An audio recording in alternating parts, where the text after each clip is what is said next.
All right, so we're ready to start Q&A. Didn't have any written down on paper, so let me check here the text messages.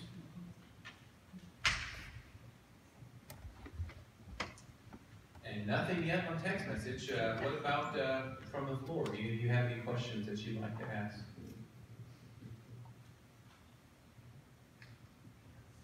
I think that means that you did a really good job addressing things. Or I significantly confused everything. No, I thought it was wonderful. And I'll go ahead and start with the question then. What would you say about the new atheism? And I don't know if you all are familiar with this term, the new atheism, but from my understanding is that this really got off the ground with 9/11, and since then there have been a number of prominent atheists that have taken the platform and have written books, and there's been this movement in what is called the new atheism. And they call it new atheism for a reason, but I guess my question would be, historically, and so maybe you would have some input on this too, Dr. Swisher, historically, is this really a new thing, or has atheism and naturalism, has it kind of always been around? What's different now than from the past? Yeah, I think so. With the new atheism, I think biblically we would say there's nothing new under the sun, right? We'd say that there's, these things sort of like have a way of circulating, where they start, they die out, they come back around, they morph, they change. What I'm seeing more, a rise in, which is a little more alarming to me, is not sort of the new sort of atheism, but I'm gonna throw a term out here that I've heard quite a bit lately. It's called apatheism. Have you heard of that? So apatheism is not, if an atheist would say, I don't believe there's a God, right? They would. And I think it's very difficult to find truly a person. I've met very few people who would say, no, I don't believe there's a God at all. Often we encounter people that are agnostic who say, I just don't know. Like, I don't have evidence. But there seems to be a rising trend or a growing trend of what people we call apatheism, which is, I just don't care if there's a God or not. Now, you can argue with an atheist. You can begin a philosophical discussion. You can begin a philosophical discussion with an agnostic, but how would you ever begin a discussion with someone that says, well, I just don't care whether there's a God or not? And there seems to be a rise culturally in that, and I think that is new. I don't think atheism or any form of it is necessarily quote-unquote new, but this sort of apatheism, this uncaring sort of, I don't care if there's a God or not. How would you ever begin a discussion there? Apologetically, evangelistically? They'll say something like, well, if there is a God, we'll sort it out whenever I die. Right, yeah, that could be out in that room. So. Sure. I actually did a chapel, probably 2011, I think it was, where I talked about the new atheist movement, because the new atheist movement, if you don't know this, it used to be 4, now there are 3, one died, but 3 prominent intellectuals that were Daniel Dennett and Sam Harris and Richard Dawkins and Christopher Hitchens, who died a couple of years ago, maybe 3 years ago now.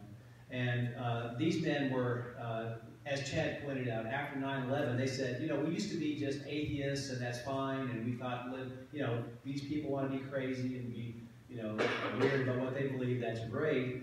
But now, because of these men flying planes into buildings and killing other people, we have to say that religion really needs to be snuffed out. I mean, we don't need people doing crazy things based on religion. So they started actively trying to undermine the beliefs of young people by writing a bunch of books, like Richard Dawkins wrote The Blind Watchmaker, which is a play on a great watchmaker argument for the design of God that goes back to a couple hundred years. And then he wrote God Delusion, which was very widely purchased by people, and a lot of young people have read these books, and they have become at least agnostic, as Eric said, but even maybe atheistic because of it. And it's a real challenge to us as Christians to deal with this, because kids want answers, and if we don't give them answers, then they read these things and they get the answers there, and it's really not a good thing for us. So it's a very serious issue. And Sam Harris is very popular with young people. He wrote Letter to a Christian Nation and a whole bunch of other things that they're specifically targeting young people, and they're trying to get them to lose their faith. Richard Dawkins actually just came out with a new book called Outgrowing God, which is geared towards teenagers, saying, that this is why you need to outgrow this fairy tale, and not just a fairy tale, but as you said, Dawkins and these other guys will say that religion is dangerous. They will say that it's a morally inferior position to believe in God. And and you see that in our culture even more broadly than the new atheism, where people outside of Christianity are actually now putting themselves on the moral high ground and saying that whether it's belief in God or belief in a certain kind of sexuality or whatever it might be, that we are actually on a lower realm of morality than they are. Yeah, and I would add to that, I would say, those of you who are parents of teenagers in the room, if you think that your teenager, or your 14 or your 15-year-old is only thinking about Minecraft, you're wrong. They are thinking theologically. They are wrestling with these questions. So the old adage has been, oh, what happened to that kid that grew up in church and went to college and lost his faith? Well, he didn't lose his faith in college. He lost it when he was 14 or 15. Because he's thinking, they are thinking about these big questions. And so it's incumbent upon us to dialogue, to talk, to reason. I think we have a reasonable faith. But to think that young people aren't thinking about these kind of things, or that atheists aren't targeting them, is foolish.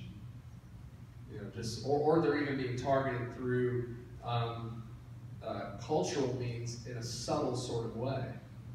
Like, my kids grew up watching The Land Before Time. You ever watch The Land Before Time? What it's trying to teach your kids? It's cute, they're dinosaurs, they talk, right?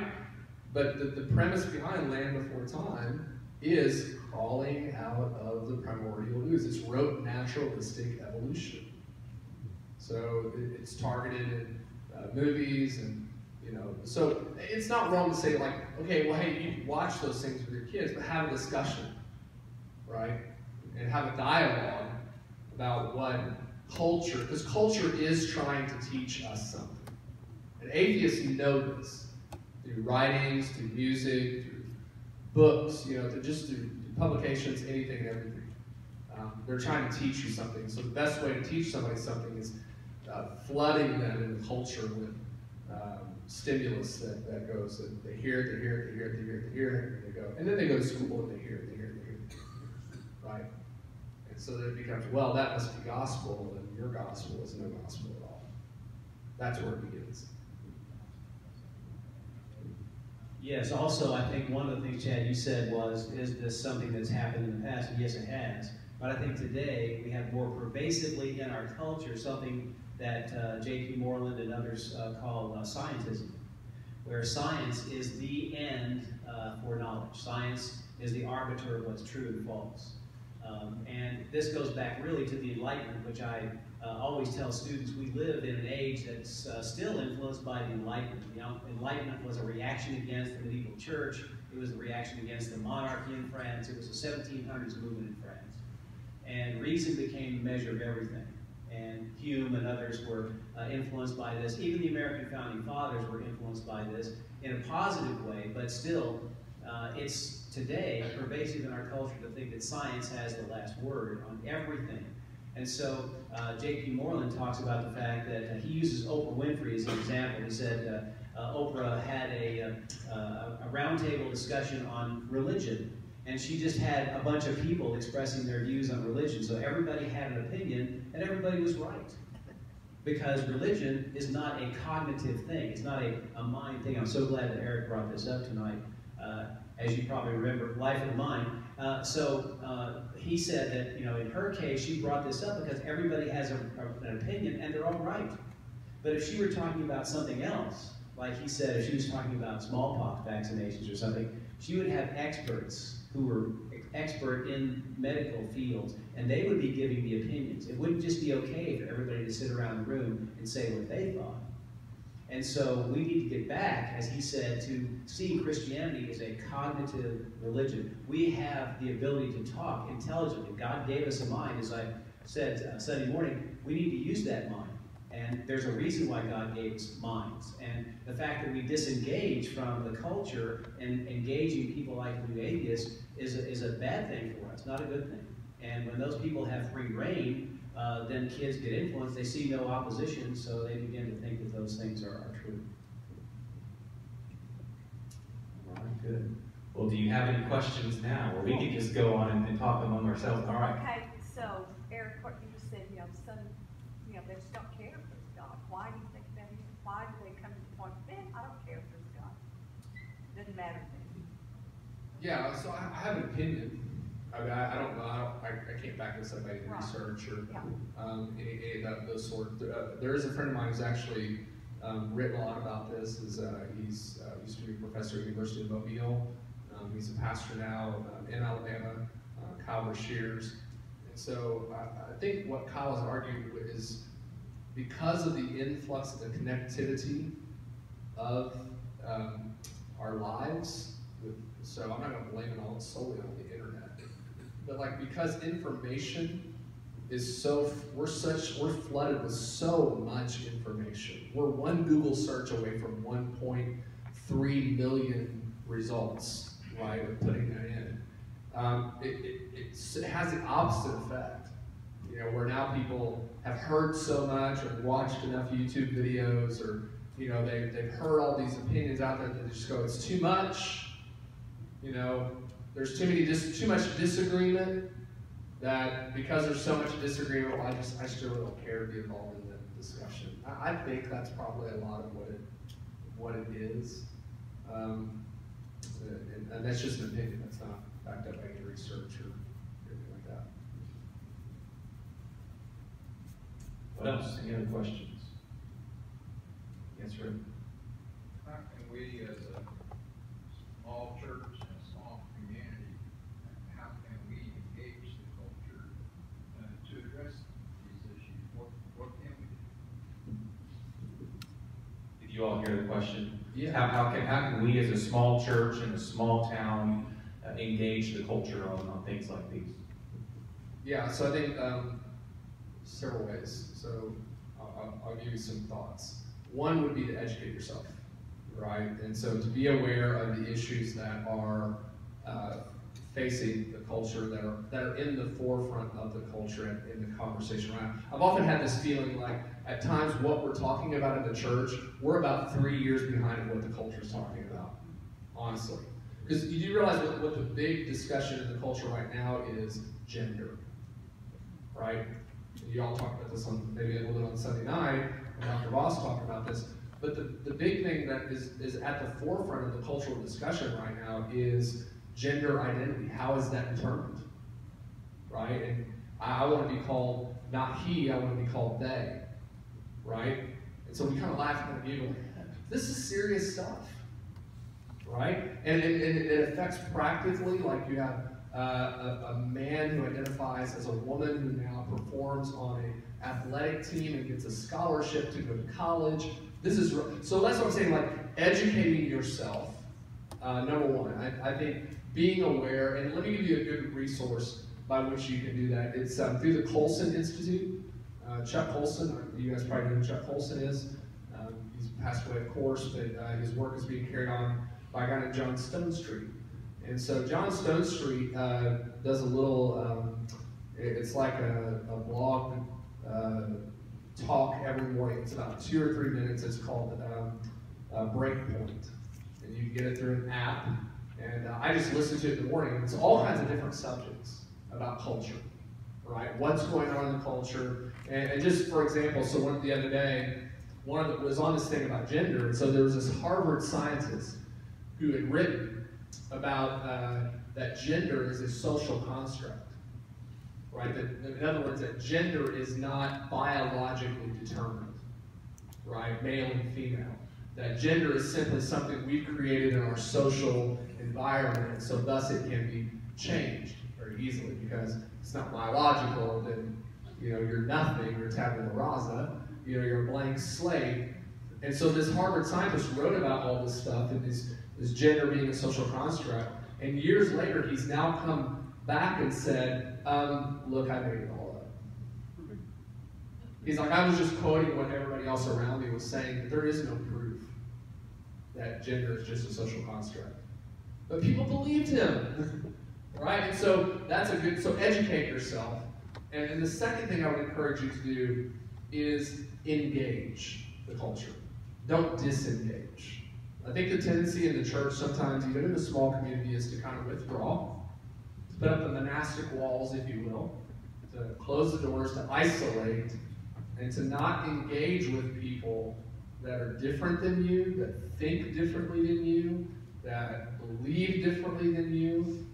Take someone out to a cup of coffee that you don't agree with, or that's total. That would be, like I just talked about tonight, like go have a dialogue with them, right? And then don't be offended when they don't agree with you, right? I think sometimes the reason that, like, people that are in the culture don't come into the church to hear the gospel is because they don't know any Christians. And they only know what the culture tells them about Christians. We're inflexible, we're beat you over the head, we're going to be mean, nasty. They don't really know that Christians actually love people, or should love your neighbor as yourself. So don't disengage from the culture, engage. And thirdly, don't be fooled that there aren't people in Monroe City who think in a very culturally relativistic, cultural way. Most people do. Right? We're the exception, not the rule. So, yes, your cousin Susie, who you've known all your life, if you actually sat down and talked to her, you might find out some really surprising things about what she believes. Right? And this is especially true of this younger generation, we're calling Generation Z. And actually on Wednesday nights, we're doing a study right now called So the Next Generation Will Know. And we're learning a lot of things about Gen Z and just the way they think, things that they value. And that's helpful to know who it is that you're wanting to reach. And one of the things that's come up again and again is that, and I think this is true of millennials as well, millennials and Gen Z, they value authenticity. And so, like you said, sitting down and just talking with somebody, not getting offended when they disagree with you, but just listening to them, talking with them, being sincere, being authentic, that can go a long way. But I will say that there is a challenge, I think, in I don't know if it's unique to a small town. I think in general, just in the United States, people are kind of like to keep to themselves, and it's a lot harder now. You have to be really intentional to engage people. There's not a whole lot of opportunity, so we do have to be intentional, I guess, to really reach out and to not just kind of keep to ourselves, but talk to your neighbors and try to find ways to do that. And so it requires intentionality and some creativity, I think. Yeah, when I say engage people, I meant face to face. Like, a lot of people think they're culturally engaging people through Facebook. No, you're not. No one has ever won an argument with Facebook. Amen to that one. Amen. Amen. Amen. Right? No one's ever posted something about Christianity and somebody argues with them, and then 35 comments down, the person goes, "Oh, I see now, I was wrong." That never happens, right? So that's what I'm saying about how do we engage culture at a cup of coffee, face to face? Because like Chad's saying, it's difficult because we do live, even though we are very connected, it's an illusion. We're not. People are actually, I don't know if you realize this, but people are actually very lonely. Isn't that weird? Isn't that odd in the connectedness of our culture? With social media, cell phones, the hustle and bustle, the ease with which we can get places, that loneliness is at an all-time high. So I guarantee you, like, this gives an opportunity for the gospel, for people to actually, I think sometimes people jump at the chance of saying, hey, would you like to have a cup of coffee with me? Hey, would you like to come over for a meal? That's rare, such a rarity in our society anymore, that it earns you the right almost to be heard. I think that's important to think about, engaging. I also think that, as Eric was saying, that, engaging face-to-face is important. But also, I think being informed to be engaged, or to be able to be engaging face-to-face is important. And we all have access to all the things on YouTube, online, podcasts. There's so many ways that you can become informed about some of these arguments that Eric was even talking about tonight. Dean Kenyon, these other Christians who are scientists, because Richard Dawkins says you can't be a scientist if you're a Christian because you believe in this nonsense. You believe in supernatural stuff, so you can't be a good scientist. So, but there are many scientists who are Christians who are out there, and we need to be aware of them. We need to be aware of, and the gender studies issue, people that are pressing forward with this issue. In other words, to try to be as informed about what's going on as we possibly can. That's a big help. And we all have access to those things, and we can do that. Like when I exercise, I try to listen to something or watch something that will inform me about something that I didn't know before. And so we can all do that. And that's a good way to do what Eric was saying. Yeah, one thing to add to that just probably think as Sam was saying about being informed and knowing, and we have to have such access to knowledge. Here's what Christians try to do all the time. We sit down and try to talk to somebody face to face, and we're in a dialogue. Even if we don't know something, we try to fake it. Right? And they know it. They know it. They know we're full of it. Right? The best thing you can do is if someone you're sitting down with asks you a question that you don't know the answer to, practice this phrase. I don't know. I don't know. But let's find out the answer together. That's powerful, right? Because it's just authentic, like Pastor Chad's saying. Then you're not suddenly the Christian, he's got an answer for everything in the universe. No, I don't know everything. Come on, man. Barely remember what I had for dinner last week. Yeah, that's exactly right. And that just goes right in line with what we've been doing on Wednesday nights. So I invite you to come on Wednesday nights because this is the very kind of thing that we're talking about. Do we have one more question before we close in song tonight? All right, well, I think we've had some good discussion. So, Dr. Turner, thank you for sharing with us tonight. It's been very, very good. So, band, come on up. We'll get these chairs out of the way, and we'll sing one more song together.